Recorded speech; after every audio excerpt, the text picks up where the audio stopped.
রবি, আমাদের বাজারে বেচাকেনা কেমন হচ্ছে এবার? কয়েক মাসের কর তো মুকুব করে দিয়েছি, নিশ্চয়ই শাকসবজি অনেক কম দাম। হ্যাঁ, শাকসবজির মূল্য অনেকটাই কমে গেছে, বেচাকেনাও ভালোই হচ্ছে। কিন্তু এরকম ভাবে করমুকুব করে দিলে গ্রাম চলবে কিভাবে? আরে এটার যা খরচ হচ্ছে পুরোটাই তো আমি দিচ্ছি। গ্রাম চালানোর জন্য সবার হয়ে কর আমি দিয়ে দিচ্ছি। কিন্তু কেন? আপনি কেন সবার ভার বহন করবেন? আমার বাবার ইচ্ছে ছিল গ্রামবাসীদের হাসি খুশি দেখবে সব সময়। আমার মনে হয়েছে যদি আমি গ্রামবাসীদের থেকে কর কিছু মাসের জন্য মুকুব করে দিই, তাহলে এর থেকে গ্রামবাসীরা বেশি আনন্দিত তো হবে না। এখন অর্থ আছে, তাই বাবার এই ইচ্ছেটা কিছু মাস পূরণ করি। আমি এই জন্যই আপনাকে এত বেশি শ্রদ্ধা করি।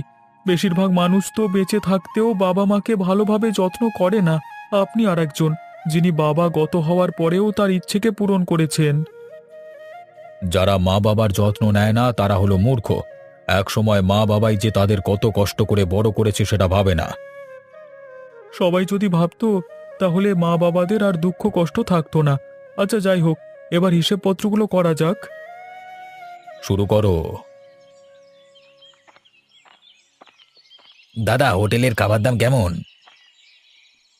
মাছ ভাত 80 টাকা, মাংস ভাত 100 টাকা, ঘোড়ার ডিম ভাত 90 টাকা, আর যদি শুধু সবজি ভাত খান তাহলে 70 টাকা। কি দেবো আপনাকে?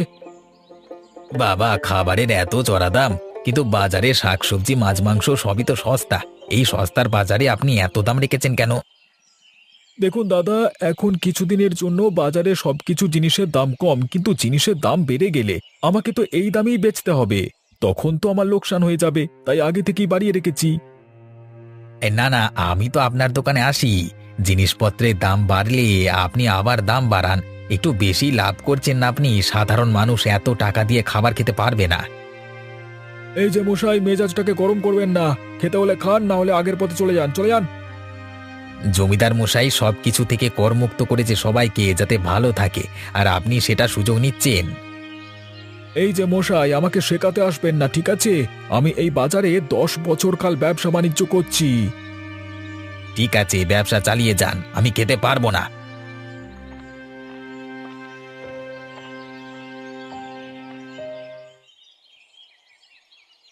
আহ উম হুম হুম গিন্নি, রান্নাটা বেশ কষিয়ে হয়েছে। হ্যাঁ, বিশেষ করে সবজি তরকারিটা। হ্যাঁ, হবে না কেন? বেশি করে সবজি দিয়ে ভালোভাবে রান্না করেছি তো। আসলে এখন তো তুমি বাড়ির জন্য বেশি করে সবজি রাখছো। হ্যাঁ, রাখবো নাই বা কেন? এখন আর কর দিতে হচ্ছে না। জিনিসপত্রের দাম তাই জন্য কম। সবই হয়েছে আমাদের জমিদার মশাইয়ের জন্য। উনি যদি কর মুকুব না করতেন, তাহলে আর হতো না। আমাদের জমিদার মশাইয়ের মন খুব ভালো। আমাদের জমিদার মশাইয়ের অধীনে 2টি গ্রাম আর একটাই বাজার। সেই বাজার এত সস্তা হয়ে গেছে, বাইরেকার গ্রাম থেকেও মানুষ কেনাকাটা করতে আসছে। জমিদার মশাই অনেক ভালো কাজ করেছেন। সবাই ওনার গুণগান গাইছে। কিন্তু এইভাবে বেশি দিন হবে না, কারণ 2টো গ্রাম চালাতে হলে প্রাপ্য টাকার প্রয়োজন হয়। আমাদেরকে খুশি রাখবার জন্য কিছুদিনের পর মুকুব করে দিয়েছেন। সে যাই হোক, ভালো কাজ করেছেন উনি। অন্য গ্রামে কেমন করে কর আদায় করে দেখেছো? আর আমাদের জমিদার মশাই কেমন ভাবে কর নেয়? অনেক তফাৎ গো। হ্যাঁ, তফাৎ তো আছেই। তা না হলে আমাদের এই 2টো গ্রামের কথা অন্য গ্রামে হতো না। সবাই চর্চা করে আমাদের জমিদার মশাইয়ের কথা। সবাই সমান হয় না। সব জমিদার অত্যাচার করে না। এটা তার প্রকৃত প্রমাণ। আচ্ছা, আমি এবার উঠলাম, চোখগুলো জুড়িয়ে যাচ্ছে, একটু ঘুমোতে হবে।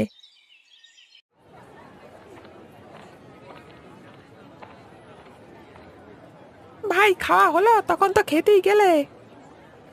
আর খাওয়া কোথায় হলো, গিয়ে একটু ঝামেলা হলো তো। কেন, তুমি তো খেতে গেলে, ঝামেলা কিসের জন্য হলো? আমার বাড়ি তো মণিপুরের সেই শেষ প্রান্তে। আমি কি বাড়িতে খেতে যাব নাকি? তাই জন্য বাজারের হোটেলটায় গেছিলাম। সবকিছুর এত দাম, বাপ রে বাপ! আমি শুধু একটু বলেছি বলে ঝামেলা।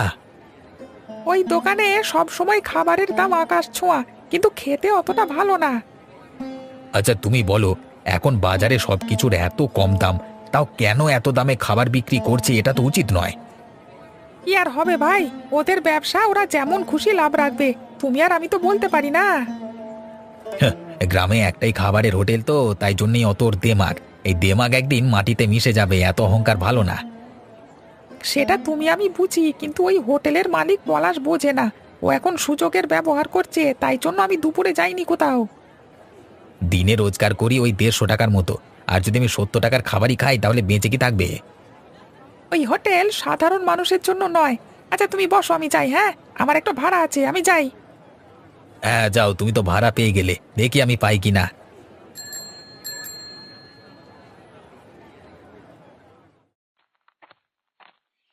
কে কোথায় আছো? একটু এইদিকে এসো।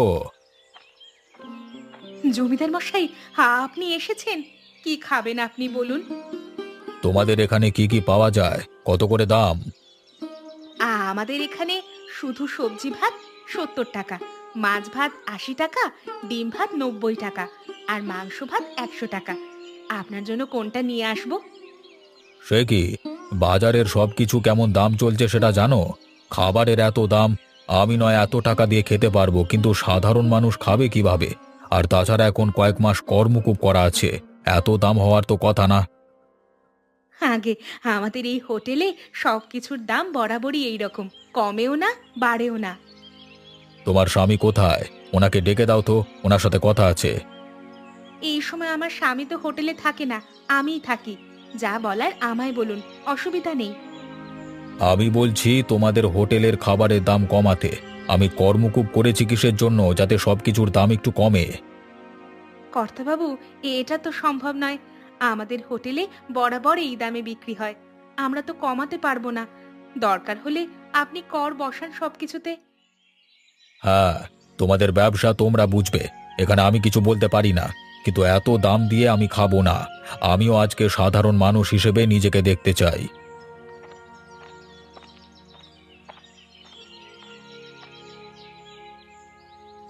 কেউ বাড়িতে আছেন? কে আপনি? কি দরকার? আমি মণিপুর গ্রামের বাসিন্দা, বাজারে সবজি বিক্রি করি। আমার একটা কাজ করে দিতে হবে। হ্যাঁ বলুন, কি কাজ করতে হবে? কাজ করবার জন্যই তো আমার রিক্সা আছে। কালকে ভোরে শাকসবজি এই গ্রাম থেকে বাজার পর্যন্ত এনে দিতে হবে, এইটুকুই, আর কিছু নয়। এর জন্য কত টাকা দিতে হবে একটু ঠিকঠাকভাবে বলুন। হ্যাঁ, এই গ্রাম থেকে বাজার? আচ্ছা আপনি 30 টাকা দেবেন, হয়ে যাবে। না না, 30 টাকা কেন, 20 টাকা। আমাদের গ্রামের রিক্সাওয়ালাও বলল যে 30 টাকা। আপনাদের গ্রাম থেকে নিয়ে যাব বলে আপনার কাছে এলাম, যদি কম নেন। হ্যাঁ, আচ্ছা ঠিক আছে, তাই 20 টাকাই দেবেন। আমি ভোর ভোর বাজারে মাল নামিয়ে দেব, ওখানে থাকবেন, কাজ হওয়ার পর টাকা নেবেন। আচ্ছা তাহলে তো ভালোই। একটু কম হবে বলি এখানে আসা, না হলে এত দূরে হেঁটে হেঁটে আসবার কোনো দরকার ছিল না আমার। আমি বুঝতে পেরেছি। ঠিক আছে, কথা তো হলো, এখন নিশ্চয়ই ঠিকঠাক লাগছে। হ্যাঁ, এবার ঠিকঠাক লাগছে। এখন তাহলে আমি আসি। হ্যাঁ, কালকে বাজারে দেখা হবে।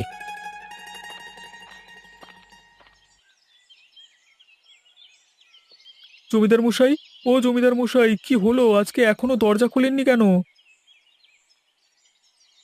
এই তো, এসো এসো, ভেতরে এসো। আজকে একটু আগে ঘুম থেকে উঠলাম তো, তাই আর দরজা খোলা হয়নি।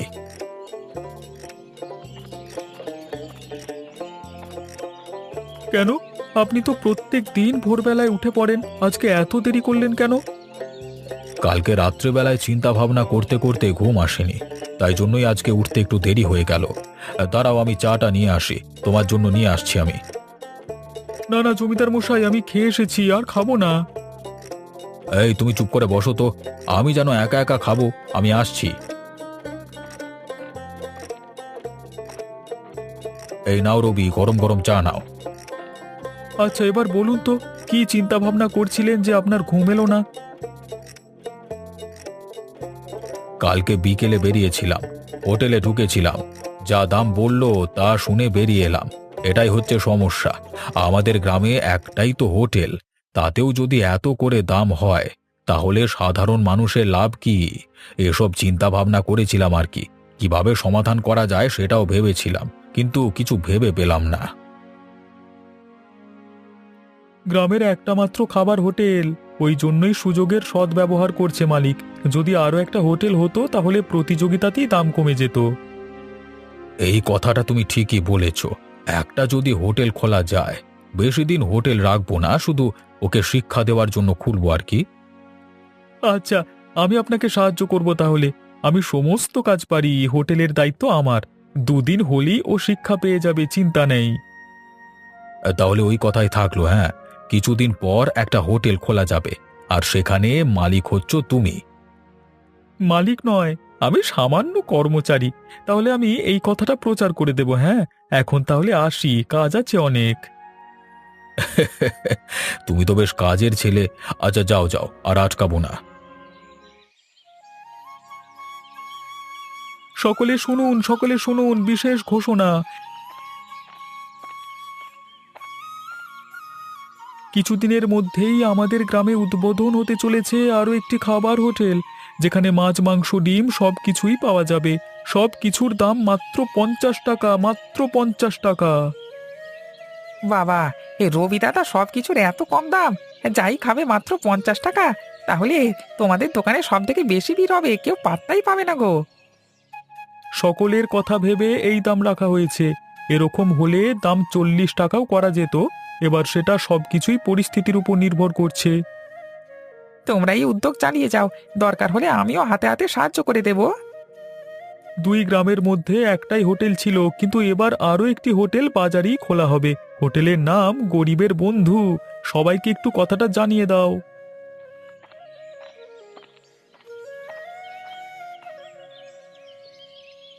কি গো, শুনলে? কি সব ঘোষণা করে দিয়ে গেল!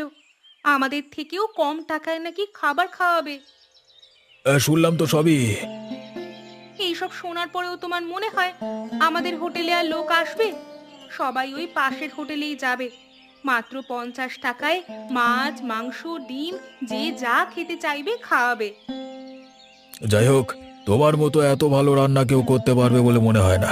রান্না খারাপ হলে কেউ খাবে না, সবাই তখন আমাদের হোটেলে আসবে। জমিদার মশাই নিজের দায়িত্ব নিয়ে হোটেল করাচ্ছে, তাহলে রাঁধুনিও নিশ্চয়ই ভালোই হবে। জমিদার মশাই কাঁচা কাজ করবেন না। কিন্তু জমিদার মশাই হঠাৎ করে হোটেল খুলছেন কেন, এটা তো আমি বুঝতে পারছি না। আমি তোমায় বলেছিলাম না, কালকে জমিদার মশাই খেতে এসেছিলেন, দাম শুনে উঠে চলে গেলেন।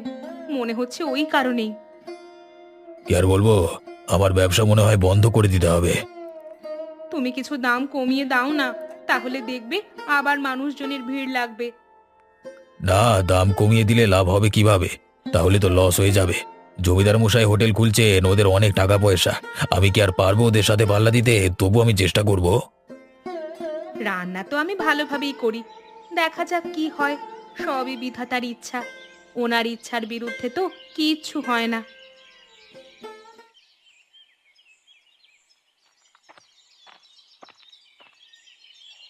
এসো রবি, এসো। তুমি কি কারণে হঠাৎ করে ওভাবে চলে গেলে? আরে কর্তাবাবু, আমি গেলাম এই হোটেল সম্পর্কে একটু প্রচার করে দিতে, যাতে দুটো গ্রামের মানুষজনই জানতে পারে। মানুষ না জানলে হোটেলে ভিড় হবে কিভাবে? সত্যি তুমি খুব কাজের ছেলে। আমি শুধু মুখে একবার উচ্চারণ করেছি, তুমি সমস্ত কিছু ব্যবস্থাপনাও করে ফেলেছো। হ্যাঁ, এই রকম এত কাজের ছেলে আমি আগে দেখিনি। আমি খুবই খুশি হয়েছি। আপনি যদি অনুমতি দেন তাহলে আমি কালকেই হোটেল খুলে ফেলবো, কিন্তু কিছুক্ষণ হলেও আপনাকে থাকতে হবে। হোটেল যখন খুলেছো তাহলে হোটেলের নাম দিতে হবে তো। কিছু নাম দিয়েছো? হ্যাঁ, হোটেলের নাম দিয়েছি গরিবের বন্ধু। বাহ, চমৎকার হয়েছে, সত্যি খুব সুন্দর। আমি অনুমতি দিলাম, কাল থেকেই হোটেলটা শুরু করে দাও। আচ্ছা আচ্ছা, আমি কাল থেকেই শুরু করে দেব। তাহলে কালকে আমি আপনার বাড়িতে আসবো না, ভোরবেলায় উঠে অনেক কাজ করতে হবে। আচ্ছা, সে না হয় হবে না, কিন্তু এভাবে কতদিন হবে? এদিকের কাজকর্মগুলো তো সামলাতে হবে। এটা শুধুমাত্র ওই হোটেল মালিককে শিক্ষা দেওয়ার জন্য করছি। দুদিন লাগবে, বেশি দিন লাগবে না। আমি ওই হোটেল মালিককে লেজে গোবরে করে ছাড়বো, ভালো রকম শিক্ষা পাবে। আচ্ছা ঠিক আছে তাহলে, কারণ এই সব কাজকর্ম করতে গিয়ে মূল কাজটাই না নষ্ট হয়ে যায়। আরে না না, আমি সব সামলে নেব বাবু। আচ্ছা, এখন তাহলে আসি কর্তাবাবু। হ্যাঁ হ্যাঁ, এসো তুমি। আমি তাহলে কালকে হোটেলে সময় মতো পৌঁছে যাব, কেমন?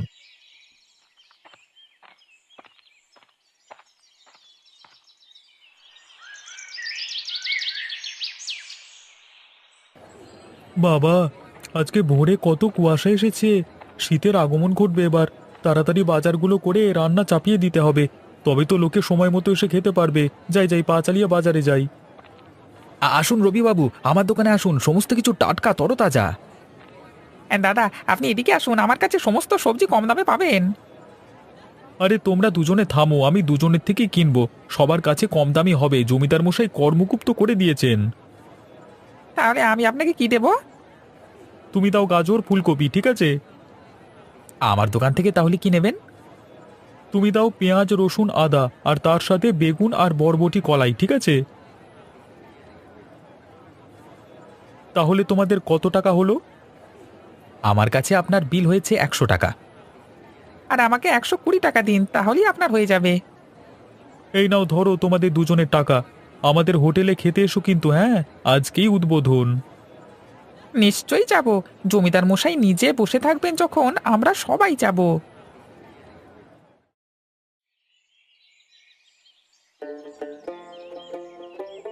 আহা, খাবারের কি স্বাদ! এত অল্প টাকা এরকম সুস্বাদু খাবার সত্যি খুব সুন্দর। রান্না সব ভালো হয়েছে তো? খাবার খেয়ে সবার পেট ভরছে তো? হ্যাঁ জমিদার মশাই, খাবার খুব সুস্বাদু হয়েছে, এক কথায় লাজবাব। আর থালায় এত পরিমাণে ভাত দিয়েছে, পেট ভরেও পাতের কোণে পড়ে থাকবে। তোমাদের খুশিতেই আমাদের খুশি, ভালোভাবে খাওয়া দাওয়া করো। গিন্নি, ওদের হোটেলে ভিড়টা একবার লক্ষ্য করে দেখো।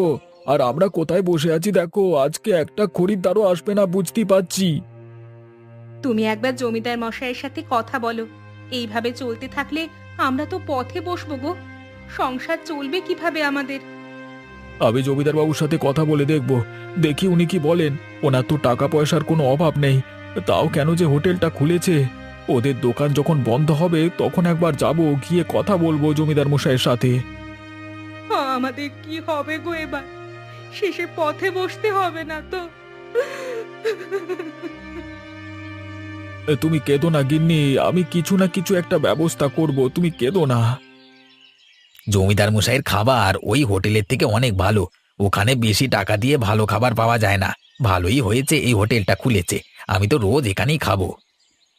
হ্যাঁ জমিদার মশাই, আমিও রোজই আসবো আপনার হোটেলে আর কি। খুব ভালো লেগেছে আমার এই খাবার, আপনাদের ব্যবহারও খুব ভালো লেগেছে। তোমরা খুশি হলেই আমি খুশি। গরিবের বন্ধু সব সময় তোমার সাথে আছে।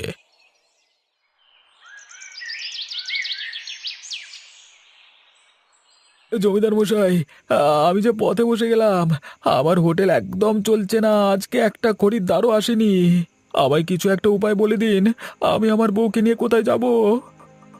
আমার কাছে টাকা পয়সার কোনো অভাব নেই। আমি এটা করেছি শুধুমাত্র তোমাদের শিক্ষা দেওয়ার জন্য। এখন বাজার তো খুবই সস্তা, দুটো গ্রামের এত লোকজন, তোমার দোকানে কতগুলো খরিদ্দার হওয়ার কথা বলো তো। কিন্তু তুমি যদি এত চড়া দামে খাবার বিক্রি করো তাহলে কে কিনবে বলো? আমি বুঝতে পেরেছি, আমি লাভটা বেশি করে ফেলেছি। আমি মাছ মাংস ডিম মাত্র 50 টাকায় দিলাম, তাতেও যা লাভ হচ্ছে হেসে খেলে চলে যাবে। তার জায়গায় তুমি কত দাম রেখেছো? সাধারণ মানুষের কথা ভাবো একটু, এইভাবে সাধারণ মানুষকে লুট করছো তুমি। আমি এবার সবকিছুর দাম কমিয়ে 50 টাকা করে দেব, আমি আর বেশি লোভ করব না। আমাদের জমিদার বাবু এত ভালো কাজ করেন বলেই তো সবাই এত ভালোবাসে ওনাকে। তেমনি তুমি যদি সবার সাথে ভালো ব্যবহার করো, সবাই তোমাকেও ভালোবাসবে। আর হ্যাঁ, মানুষের সাথে ব্যবহারটা ভালো করবে, তাহলেই ব্যবসা ভালো চলবে। আমি এই হোটেল বন্ধ করে দেব। গ্রামে একটা হোটেল বলে সুযোগের ব্যবহার করা উচিত নয়। আমি শিক্ষা পেয়ে গেছি, আর এ ভুল হবে না। আমি এবার ন্যূনতম লাভ রেখে ব্যবসা করব। আপনার মতো মানুষ হয় না, ভুল করলেও শুধরে দেন। আপনি আমার কাছে ভগবান। না না, আমি অত বড় নয় আর হতেও চাই না। আমি যেমন তেমনই ভালো আছি, সুখে আছি। আচ্ছা কর্তাবাবু, এবার তাহলে দোকান বন্ধ করি? হ্যাঁ, বন্ধ করে দাও চিরকালের মতো। পলাশ, এই হোটেলটা খুলতে যেন আর বাধ্য না হই। এবার খুললে কিন্তু আর বন্ধ হবে না। ভুল করলে শুধরানোর সুযোগ দেওয়া যায়, তবে বারবার নয়, কথাটা মনে রেখো। জি কর্তাবাবু, আমার মনে থাকবে। এবার সস্তা বাজার থেকে কেনাকাটা করব, আর সস্তায় খাবার বিক্রি করব। এবার 2 গ্রাম খুশিতে থাকবে।